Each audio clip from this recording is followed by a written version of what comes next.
ఆకలితో మనిషిని ఫీడ్ చేయలేదు, అల్గారిథంని ఫీడ్ చేశాడు. ఈ మధ్య సోషల్ మీడియాలో చాలా వీడియోస్ వైరల్ అవుతున్నాయి. కొంతమంది పూర్ పీపుల్కి ఫుడ్ పెట్టడం, కొంతమంది పూర్ పీపుల్కి బట్టలు ఇవ్వడం. ఆ ఎమోషనల్ రియాక్షన్ని కొంతమంది రికార్డ్ చేస్తున్నారు. ఆ రికార్డ్ చేసిన సోషల్ మీడియాలో పెట్టిన తర్వాత కొన్ని లక్షల మంది కామెంట్ చేస్తున్నారు. బట్ కెమెరా ఆఫ్ అయిన తర్వాత స్టోరీ వేరే ఉండొచ్చు.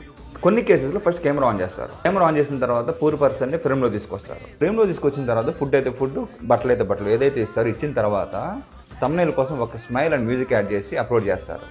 అప్లోడ్ చేసిన ఫ్యూ అవర్స్లోనే మిలియన్స్ ఆఫ్ వ్యూస్. ఎందుకంటే సోషల్ మీడియా హ్యూమానిటీని ఎప్పుడు కూడా రివార్డ్ చేయదు, పర్ఫార్మెన్స్ని మాత్రమే రివార్డ్ చేస్తుంది. One dirty act and clean edit, thousands of prices.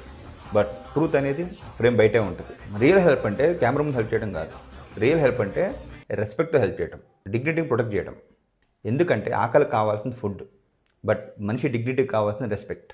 ఒకటి గుర్తుపెట్టుకోండి, వేరే వాళ్ళకి హెల్ప్ చేయడం మంచిదే, బట్ వ్యూస్ కోసం, ఫాలోవర్స్ కోసం, ఫేమ్ కోసం హెల్ప్ చేయడం అనేది తప్పు.